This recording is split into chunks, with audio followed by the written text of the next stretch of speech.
Le centre de tri et de traitement des déchets ménagers de Thioloye-l'Abbaye a été créé en 1996. Il était alors géré par le CIRTOM des 4 cantons, devenu aujourd'hui le SMIRTOM Picardie-Ouest, le syndicat mixte interdépartemental de ramassage et de traitement des ordures ménagères. Le rôle du SMIRTOM, c'est tout simplement de collecter vos déchets ménagers, de les trier pour ensuite les recycler afin de leur donner une seconde vie. On appelle ça la valorisation des déchets. Le SMIRTOM traite les déchets de 95 731 habitants. Il prend en charge la collecte sur les cantons d'Alencourt, Piquigny, Oisemont, Poix, Ornois, Molien et Conty, mais il gère aussi le traitement des déchets d'une partie de l'Oise, Formerie, Songeon, Grandvilliers, Marseille-en-Beauvaisis. Alors comment une équipe de 110 personnes collecte-t-elle tous ces déchets? Comment sont-ils triés puis valorisés? Parcourons ensemble, étape par étape, la fin de vie de nos déchets ménagers.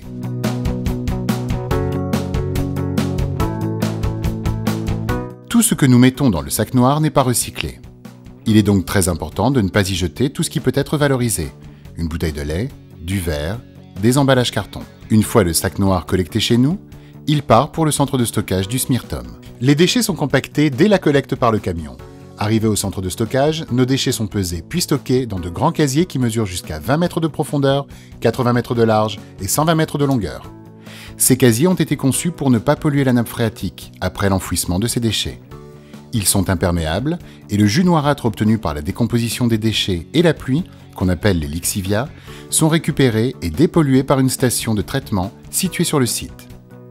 Les gaz émanant de la décomposition des déchets sont récupérés pour être brûlés. À ce jour, nous avons encore suffisamment de casiers pour stocker 15 ans de déchets non recyclables. Mais au-delà de cette période, il faudra trouver d'autres lieux pour les accueillir ou les traiter différemment. C'est pourquoi il est aujourd'hui essentiel d'apprendre à réduire au maximum sa consommation d'emballages inutiles, mais surtout d'apprendre à trier pour ne pas tout jeter dans le sac noir.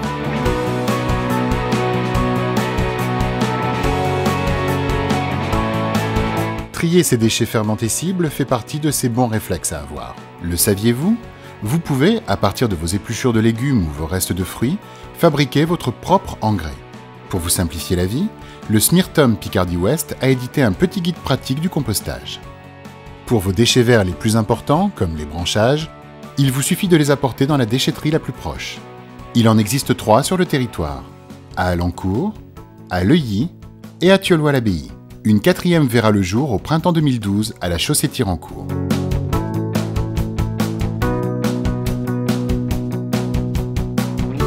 Les déchets verts que vous aurez amenés à la déchetterie seront ensuite acheminés vers notre plateforme de compostage.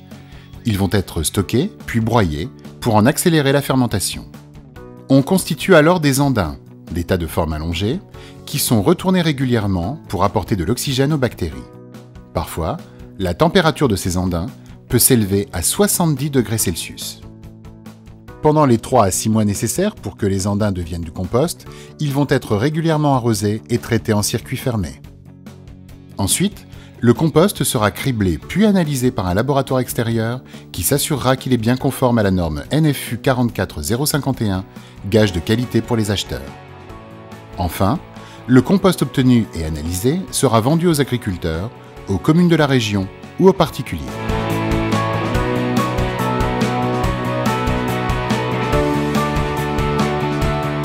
Au-delà des déchets verts, il y a d'autres types de déchets que l'on peut recycler et valoriser, les papiers et les emballages. Pour nous simplifier le tri, chaque foyer est équipé d'un conteneur à couvercle jaune. On y met les journaux, papiers, magazines et cartonnettes, les bouteilles et flacons en plastique, les briques alimentaires, les boîtes de conserve, les canettes en aluminium, les aérosols et les barquettes en aluminium, les bouteilles d'huile. Inutile de laver les emballages pour éviter de gaspiller de l'eau. Il suffit de bien les vider. Les gros cartons sont déposés pliés à côté. Attention cependant aux erreurs de tri. Par exemple, on n'y jette pas les différents pots en plastique, de crème fraîche, de yaourt, les papiers et cartons salis par les aliments ou autres, boîtes à pizza, à gâteaux, mouchoirs usagés, les couches culottes, les seringues, la vaisselle jetable.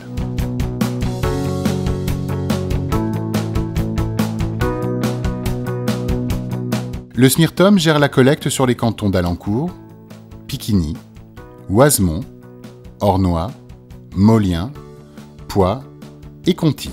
Toutes les 2 semaines, un camion passe dans votre commune pour collecter le bac des recyclables.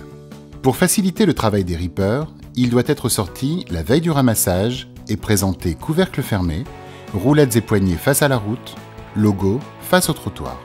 En 2010, nous avons collecté l'équivalent de 63,6 kg par habitant de papier et d'emballage à recycler.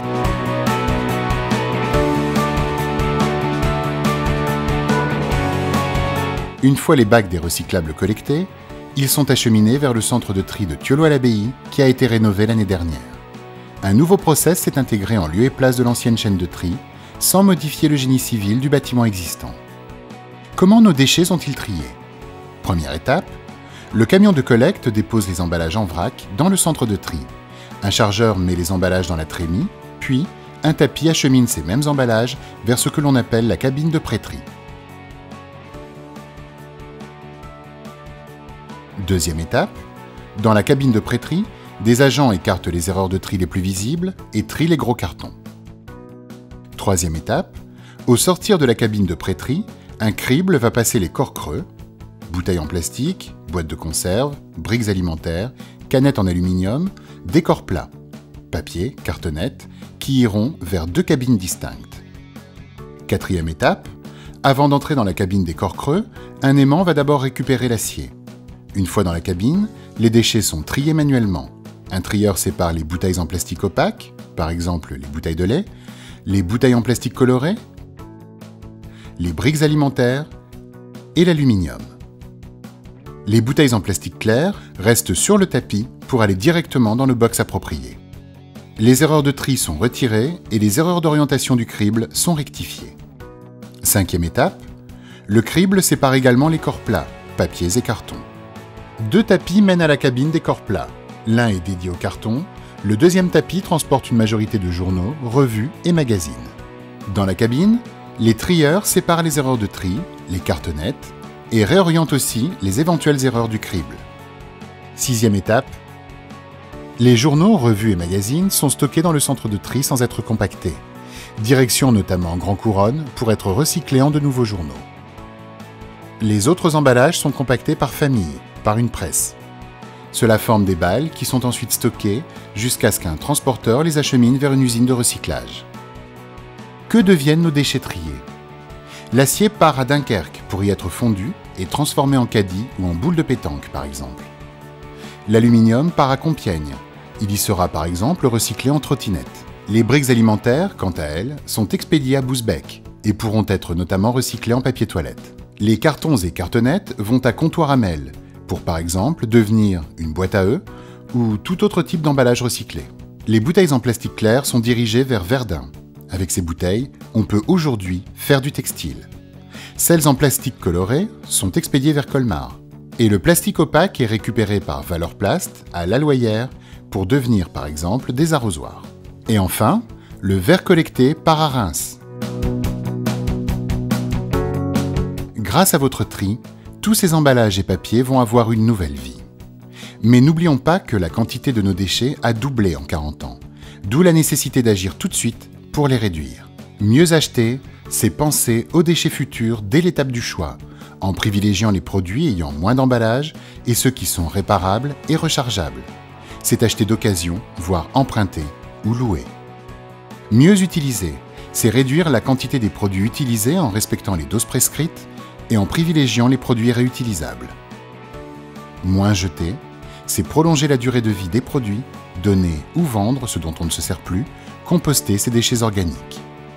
Ainsi, nous pourrons répondre aux objectifs fixés par le Grenelle Environnement, réduire notre production d'ordures ménagères de 7% d'ici 5 ans, diminuer de 15% les déchets destinés à l'enfouissement ou l'incinération. Réduisons vite nos déchets, ça déborde.